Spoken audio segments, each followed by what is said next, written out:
El sol caía a plomo sobre la plaza polvorienta, un ojo implacable en un cielo azul y duro, y el mundo de Ellara se había reducido a la áspera madera del poste contra su mejilla, el roce de las cuerdas en sus muñecas, el hedor a sudor rancio y miedo. El suyo, cada respiración era un rasgón en la tela del silencio antinatural que había caído, un silencio que amplificaba el golpe sordo del puño del magistrado Blackwood sobre su libro de cuentas. Ellara Vance, con su voz resonante, un grave anuncio de condena, por el desafío deliberado a una propuesta justa, por el pecado de desobediencia contra la comunidad y el orden. Euston condenó a Jedediah Thorne, quien sonrió con sorna desde un rincón de la asamblea, con los ojos brillando con una malicia posesiva y triunfante. Era un hombre de peso, había declarado el magistrado, un hombre que merecía respeto, no el rechazo de una mujer sin dinero y con solo orgullo a su nombre. La negativa de Ellara había sido silenciosa pero rotunda, no sería suya. El precio de esa negativa era el latigazo, la humillación pública, la ruptura. El primer golpe fue como una lengua de fuego, quemándole la espalda, arrancándole un jadeo ahogado. Su visión se volvió blanca, y luego regresó en oleadas de dolor nauseabundo. Cerró los ojos con fuerza, pero los rostros de la multitud estaban marcados allí, los ávidos, los crueles, los compasivos, los deliberadamente evitados. Otro latigazo, y otro.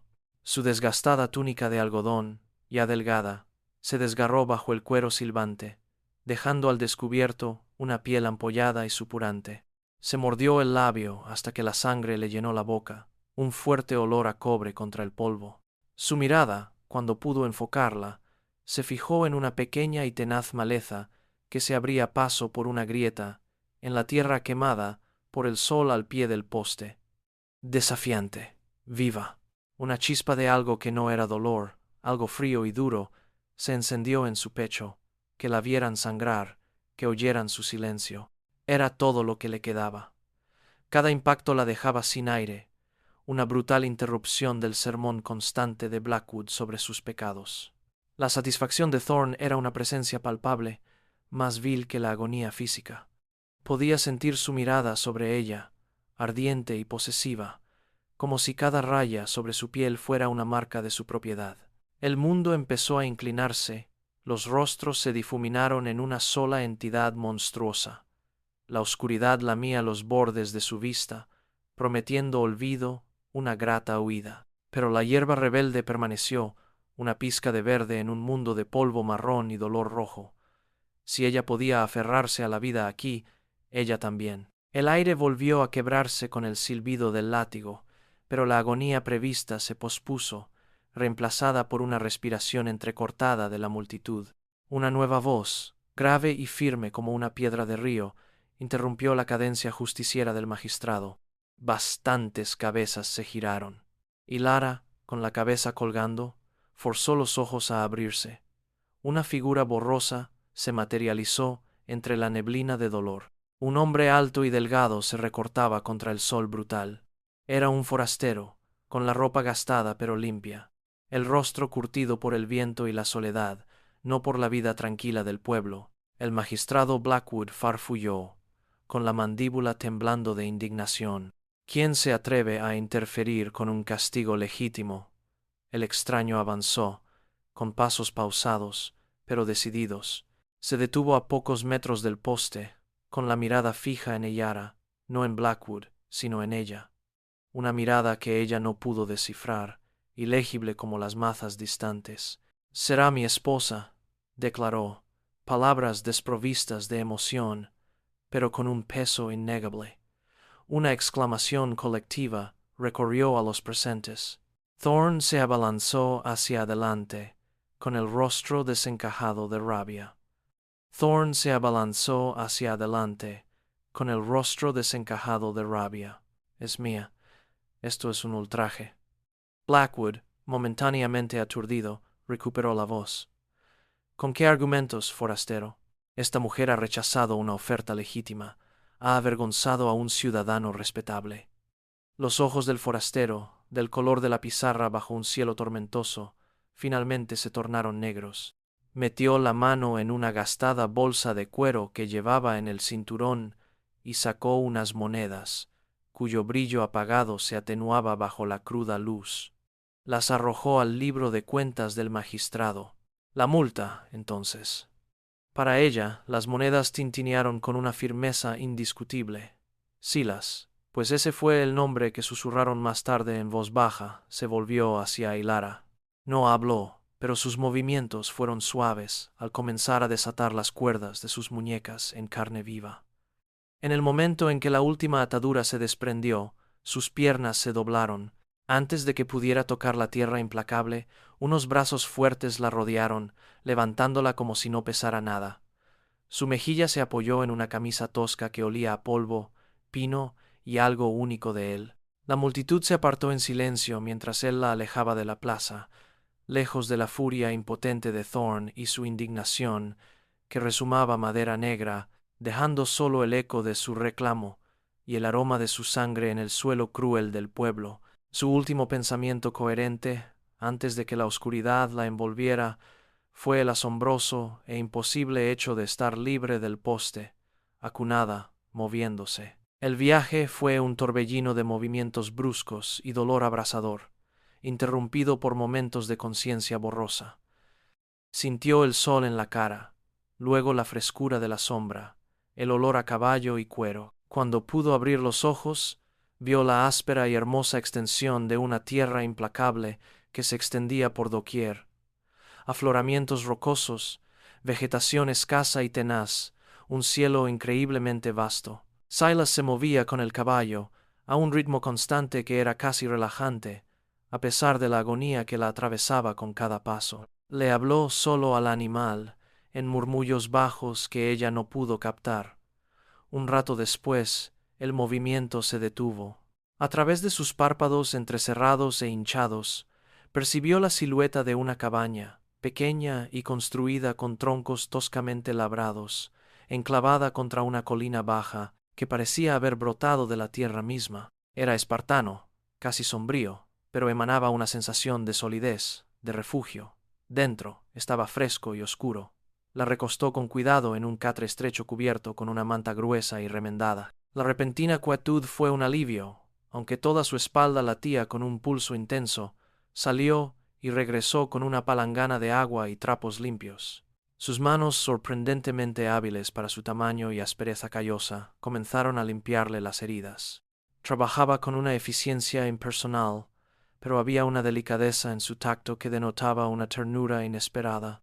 Aplicó una cataplasma de hojas machacadas, fresca y relajante, con un aroma ligeramente medicinal y terroso. Ella se estremeció al tocar las partes más sensibles, emitiendo un leve gemido involuntario, pero él simplemente hizo una pausa y continuó con el mismo cuidado constante. Le ofreció agua de una taza de hojalata, llevándola a sus labios, y después un caldo ligero y tibio del que ella logró tomar unos sorbos. Su silencio era vasto, envolvente, no hostil, sino vigilante, permitiéndole simplemente estar. Habló solo una vez, su voz tan suave como el susurro del viento en la hierba seca. «Descansa», dijo, encontrando su mirada con la de ella por un breve e indescifrable instante antes de girarse y dirigirse al otro lado de la pequeña cabaña, dejándola con el dolor, la confusión y una frágil y desconocida sensación de santuario. La palabra esposa resonó en su mente, una marca extraña e inquietante, pero aquí, en este silencioso aislamiento, se sentía menos como una condena y más como un escudo, aunque temporal. Los días se fundían, medidos por los patrones cambiantes de luz y sombra que se extendían por el suelo de la cabaña. Yara flotaba en un mar de dolor y agotamiento. El mundo más allá de las toscas paredes de madera era un murmullo distante. Silas era una presencia constante y silenciosa. Él curaba sus heridas 2 veces al día, con un tacto siempre suave, movimientos precisos y concisos. Las cataplasmas de hierbas aliviaron el ardor, y, lenta y dolorosamente, su espalda comenzó a sanar. Las heridas abiertas formaron costras y luego comenzaron a cerrarse, dejando tras de sí una red de ronchas elevadas e irritadas que ella sabía que se convertirían en cicatrices, un mapa permanente de su calvario. Nunca habló de lo ocurrido en la plaza del pueblo. Nunca hacía preguntas. Simplemente le proporcionaba agua fresca en una jarra junto a su cuna, caldo y más tarde, pequeñas porciones de estofado o conejo asado. Dejaba la comida en una mesa pequeña e inestable, y luego se retiraba a sus tareas, dejándola comer sola. Su respeto por su privacidad era un bálsamo casi tan potente como sus bálsamos. Lo observaba con los ojos entornados. Su miedo se disipaba lentamente, reemplazado por una curiosidad vacilante.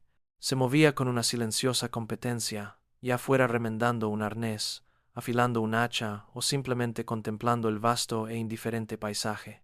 Su rancho, empezó a comprender, era una empresa marginal, arrancada de la dura tierra con pura tenacidad.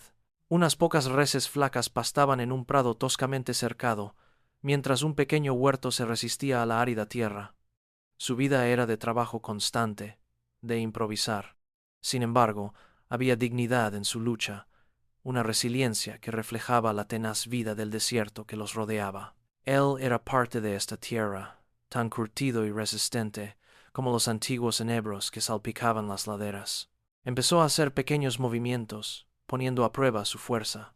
Sentarse era un suplicio. El tirón en su espalda, que se estaba recuperando, era insoportable, pero cada día conseguía un poco más. Una tarde, mientras Silas revisaba las cercas, colgó las piernas por el borde de la camilla y se quedó de pie, tambaleándose, con los músculos débiles y temblorosos. El simple acto se sintió como una victoria monumental. Dio unos pasos vacilantes. Su reflejo, un extraño demacrado en el cristal turbio de la única ventana. La mujer, en la plaza del pueblo, se sentía como un fantasma, una criatura de dolor y vergüenza. Esta mujer, marcada y frágil, era otra persona, alguien nuevo, forjado en el silencio y la soledad. Al recuperar la fuerza física, comenzó una sanación diferente. El terror que la había acompañado constantemente empezó a ceder, reemplazado por una frágil sensación de seguridad. El silencio de la cabaña, antes desconcertante, se convirtió en un consuelo. Era un silencio no lleno de amenaza, sino de los sutiles sonidos de la naturaleza, el susurro del viento, el lejano canto de un halcón, el canto de los grillos al anochecer, y era un silencio que permitía que sus propios pensamientos afloraran, ya no ahogados por el miedo. Empezó a aventurarse al exterior, primero hasta la entrada de la cabaña, luego más allá, explorando las inmediaciones de la pequeña finca. El terreno era austero, pero albergaba una belleza austera que resonaba en su interior. Se encontró observando los pequeños detalles, los intrincados patrones de líquenes en una roca, la sorprendente delicadeza de una flor silvestre del desierto, la forma en que la luz transformaba el paisaje al amanecer y al anochecer. Silas observaba sus exploraciones tentativas sin hacer comentarios, pero ella percibía su atención. Dejó herramientas donde ella pudiera verlas, una azada junto al jardín en ruinas, un cuchillo desgastado sobre la mesa. Una mañana lo encontró observándola mientras examinaba una planta en particular, con sus hojas plateadas y suaves. Milen Rama, dijo. Su voz la sobresaltó. Buena para las fiebres y para detener hemorragias, le mostró cómo identificarla, cómo aplastar las hojas para liberar su aroma penetrante. Fue el comienzo de un nuevo tipo de comunicación entre ellos, escasa y práctica. Enraizada en las realidades de su existencia compartida, le enseñó otras cosas a menudo sin palabras, mediante demostraciones. Cómo leer las señales del tiempo en las nubes, cómo rastrear a un conejo por sus huellas casi invisibles, cómo remendar un desgarro en la lona con puntadas limpias y resistentes. Le dio un viejo cuchillo de desollar, con la hoja desgastada pero afilada, y le enseñó a afilarlo en una piedra de afilar. Para protegerse, dijo simplemente. Su mirada se cruzó con la de ella, reconociendo que compartían la comprensión de los peligros del mundo. No era solo para animales. Las habilidades que aprendió fueron herramientas de supervivencia, pero también de autosuficiencia. Cada nueva competencia era un pequeño acto de recuperación, de desarrollo de una fuerza que no era solo física, sino interna. Veía en Silas no a un maestro, sino a un compañero superviviente. Su silenciosa resiliencia era un reflejo de la fuerza que ella estaba descubriendo en su interior. Sus cargas no mencionadas parecían pesarle, grabadas en las arrugas alrededor de los ojos, pero las soportaba con la misma gracia estoica con la que enfrentaba la crudeza de la tierra. Su versión de Swift no se basaba en la propiedad, sino en una vigilancia compartida, una alianza silenciosa contra un mundo que podía ser a la vez hermoso y brutal. El frágil fragmento de su aislada existencia se hizo añicos una tarde al caer la tarde por el lejano sonido de caballos que se acercaban. El arab, que cuidaba el pequeño huerto, sintió un frío terror que le oprimía el corazón. Silas, remendando una brida cerca de la cabaña, se irguió lentamente, con la cabeza inclinada, escuchando. Sus ojos, habitualmente tranquilos, se entrecerraron casi imperceptiblemente.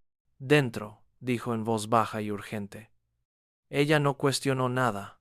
Entró a toda prisa en la cabina, con la mano instintivamente dirigida al cuchillo que llevaba en el cinturón. A través de una rendija en la ventana cerrada, los vio. Jedediah Thorne, el cinturón. A través de una rendija en la ventana cerrada, los vio. Jedediah Thorne, con el rostro aún ligeramente descolorido por una pelea pasada, flanqueado por dos hombres de rostro severo que no reconoció, probablemente matones a sueldo. Cabalgaban con una arrogancia que proclamaba su desprecio por este lugar, por sus habitantes. Thorne detuvo su caballo a poca distancia de la cabaña, con los labios curvados en una mueca de desprecio. «Silas, ermitaño, sal y enfréntate a tus superiores». Silas salió de la cabaña sin mostrar ningún signo de alarma, pero cada línea de su cuerpo estaba tensa por el enrojecimiento. Se quedó de pie en el porche, con las manos sueltas a los costados. «Di lo que te importa», rió Thornthorne, con una risa áspera y chirriante. «Mis asuntos. He venido por lo que es mío». «Esa mujer que robaste», señaló con desprecio la cabaña, «esta no es vida para ella, ganándose la vida con un hombre como tú. Ella pertenece a un hogar digno, con un esposo digno». A Ellara se le heló la sangre, y luego se le encendió una oleada de furia que la sorprendió. Antes de que Silas pudiera hablar, abrió la puerta de la cabaña y salió para pararse a su lado, no detrás. El sol iluminó las cicatrices plateadas de sus brazos, donde la túnica se había roto. El propio Marks Thorne era responsable. Su voz, al hablar, era tranquila, pero se extendía en el aire quieto, clara y firme. «No soy de tu propiedad, Jedediah. Nunca lo fui». Los ojos de Thorne se abrieron ligeramente ante su desafío, luego se entrecerraron con renovada malicia. «¿Aún tienes ánimo? Ya veremos cuánto dura cuando vuelvas a donde perteneces», miró a Silas. «Hazte a un lado, granjero. Esto ya no te incumbe». La amenaza tácita pesaba, prometiendo violencia. Thorne escupió al suelo. «A por ella, muchachos». Desmontaron los dos hombres contratados, dispersándose, con claras intenciones. Silas no esperó. Se movía con una velocidad asombrosa, un borrón de movimientos controlados. Un instante estaba de pie en el porche, y al siguiente estaba entre ellos, una fuerza de la naturaleza. No usaba pistola, aunque Ellara sabía que tenía una. Sus manos, sus pies, todo su cuerpo se convirtieron en un arma. Un crujido seco y el primer hombre cayó al suelo, agarrándose una muñeca rota, con el rostro destrozado por el dolor. El segundo atacó con un cuchillo, pero Silas esquivó el torpe ataque, desviando la hoja y aprovechando el impulso del hombre para desplomarlo en el polvo. Fue brutal, eficiente y sin desperdicios de movimiento. No luchaba con furia, sino con una precisión concentrada y letal. Thorne, al ver que su ayudante era despachado con tanta facilidad, lanzó un rugido de furia y se abalanzó directamente sobre Ellara, con la mirada desorbitada. «¡Bruja testaruda!», gritó, con las manos extendidas como garras. El instinto, agudizado por las silenciosas lecciones de Silas y su propia y desesperada voluntad de sobrevivir, se apoderó de ella. No gritó, ni se inmutó. Cuando Thorne la agarró, se apartó, sacando el cuchillo que Silas le había dado. Lo sentía como una extensión de su propia mano. Él la agarró del brazo, y ella levantó la espada en un arco corto y afilado, cortándole el antebrazo. No fue una herida profunda, pero fue dolorosa, impactante. Thorn aulló, tambaleándose hacia atrás, agarrándose el brazo sangrante, con los ojos abiertos por la incredulidad y un miedo nuevo y desconocido. Había esperado una víctima acobardada, no a esta mujer feroz y llena de cicatrices que respondía a su violencia con la suya. Silas había sometido al segundo hombre y ahora observaba a Thorn con una expresión indescifrable, pero absolutamente implacable. El equilibrio de poder había cambiado drásticamente. Thorn, acunando su brazo sangrante, miró del rostro pétreo de Silas a la postura resuelta de Alura. El cuchillo, goteando en su mano, era una clara declaración. La lucha se había desvanecido de él, reemplazada por una mirada venenosa. «Esto no ha terminado», gruñó, pero su voz carecía de convicción. Hizo un gesto a sus hombres, que gemían. «Levántense, perros inútiles». Trepando montaron sus caballos, últimos como espinas, con el rostro pálido por la ira. Se alejaron no con la fanfarronería de su llegada, sino con la prisa de la derrota, dejando atrás solo el polvo que se asentaba y el eco de sus amenazas vacías. Se hizo un silencio denso y pesado, roto solo por sus respiraciones entrecortadas. Silas se giró hacia Hilara, recorriéndola con la mirada, buscando alguna herida. Sus ojos, esas profundidades grises y tormentosas, se posaron en los de ella, y por primera vez ella vio un destello de algo parecido a la aprobación, quizás incluso al orgullo. «Eres fuerte, Hilara», dijo. La palabra era simple, pero resonó profundamente en ella. Era más de lo que le había dicho en semanas, un profundo reconocimiento. En ese momento, el significado de su reclamo en la plaza del pueblo se cristalizó. Esposa no había sido un acto de posesión, sino un escudo, una declaración de protección ofrecida en el único idioma que hombres como Blackwood y Thorn entendían. Había sido un salvavidas lanzado a una mujer que se ahogaba. Ahora, de pie junto a él, tras haber enfrentado a su torturador, sintió un cambio fundamental en su interior. La vergüenza que la había envuelto como un sudario se había consumido en el crisol de aquella confrontación, dejando tras de sí una fuerza templada. Ya no era Hilara Vance, la mujer públicamente avergonzada, ni simplemente la esposa de Silas por decreto. Era Hilara, una superviviente, una mujer que había encontrado su equilibrio al borde del desierto, con el espíritu marcado pero intacto. Miró el cuchillo en su mano, una leve mancha de sangre de espina en su filo. No era un arma de malicia, sino una herramienta de defensa, de supervivencia. Lo limpió con la hierba áspera y lo envainó. Más tarde esa noche, mientras el sol se tiñeba de carmesí y oro en el horizonte, Silas le entregó en silencio un pequeño pájaro de madera, intrincadamente tallado, con las alas extendidas como si estuviera en pleno vuelo. Estaba desgastado por el tiempo, sin duda algo que él había atesorado. Lo colocó en su palma sin decir palabra, rozando los dedos callosos con los suyos por un instante fugaz. Era una ofrenda, un símbolo de qué: libertad, resiliencia, un viaje compartido. No necesitaba preguntar. Lo entendía. Este rancho remoto, antes un simple refugio, ahora se sentía como algo más. Era un lugar donde no era propiedad de nadie, sino respetada, donde no la definía su pasado, sino su fuerza presente. Aquí podía forjar su propia identidad, pieza por pieza, bajo el vasto y silencioso cielo. Los años transcurrieron como el arroyo estacional que a veces corría cerca del rancho, marcando su paso en la tierra y el cielo silencioso. Los años transcurrieron como el arroyo estacional que a veces corría cerca del rancho, marcando su paso en la tierra y sus habitantes. La historia de la humillación de Yedidía, a manos del tranquilo ranchero, y la mujer con cicatrices a la que llamaba su esposa, se filtró lentamente entre los asentamientos dispersos y las granjas aisladas. Se convirtió en un susurro, luego en un cuento, luego en una leyenda silenciosa. Algunos hablaban de Silas con miedo, un hombre capaz de incapacitar a 2 hombres armados sin emitir un solo sonido. Otros hablaban de Hilara con una especie de respeto reverencial, la mujer que había enfrentado la vergüenza pública y la furia de un atacante y emergió no rota, sino templada como el acero. Se quedaron prácticamente solos, una soledad que les convenía a ambos. El rancho, gracias a su trabajo compartido e incesante, comenzó a prosperar modestamente. El huerto se expandió, con su abundancia cuidadosamente preservada. El pequeño rebaño de ganado creció, con la piel tersa y las crías fuertes.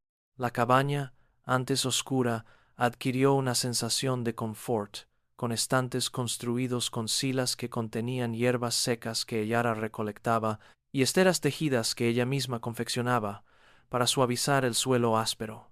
Las cicatrices de Hilara, antes verdugones rojos e irritados, se desvanecieron hasta convertirse en líneas plateadas contra su piel bronceada, un testimonio permanente de su viaje. Ya no se acobardaba ante su recuerdo, ni intentaba ocultarlas. Eran parte de ella, símbolos no de vergüenza, sino de supervivencia y un espíritu inquebrantable. Se movía con una confianza serena. Su conocimiento de la tierra y sus costumbres era tan profundo como el de Silas. Trabajaban codo con codo, una alianza forjada en las dificultades compartidas y la comprensión tácita.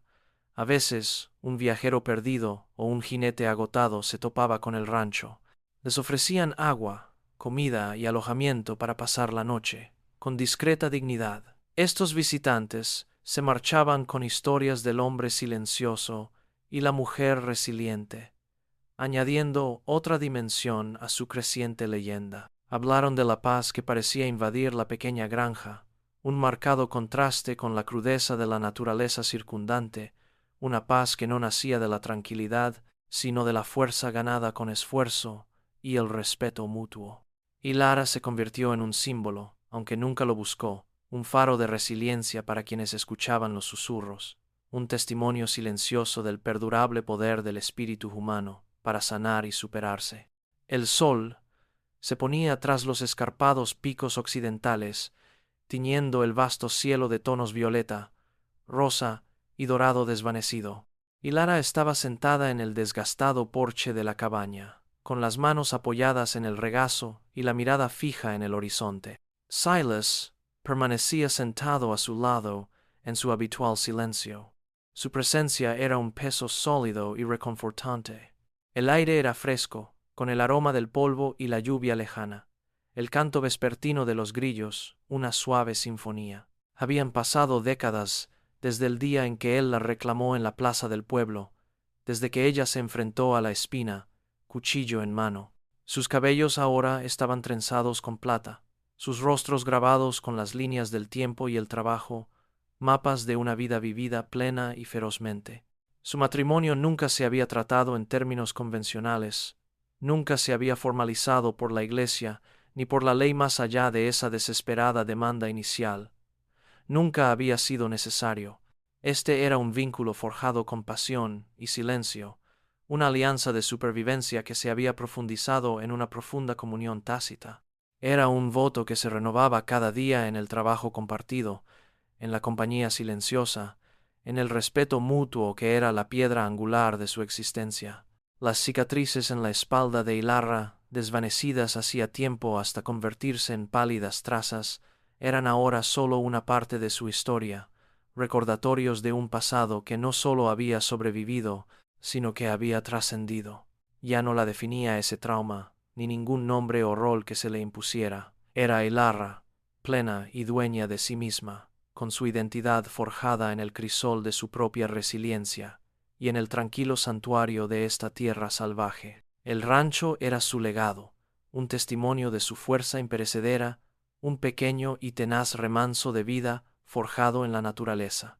El pájaro de madera que Silas le había regalado hacía tanto tiempo se posaba en la repisa de la chimenea, con las alas siempre listas para volar, símbolo de la libertad que había reclamado. Su historia, susurrada alrededor de fogatas solitarias y en voz baja en pueblos lejanos, se había convertido en una leyenda silenciosa, la historia de la mujer azotada que se negó a doblegarse, y del ranchero silencioso que no ofreció propiedad, sino un espacio para sanar y fortalecerse. Al desvanecerse el último rayo de sol, dejando la tierra en el suave abrazo del crepúsculo, y Lara sintió una paz profunda y duradera. Era la paz de una batalla ardua, de una vida recuperada. Había sido la víctima, la superviviente, y ahora simplemente era ella misma, una leyenda silenciosa por derecho propio, con un espíritu tan vasto e indómito como la tierra que llamaba hogar. La esperanza que había encontrado no residía en un rescate dramático, sino en el ardor lento y constante de su propia fuerza interior, avivada por la gracia inesperada de un guardián silencioso.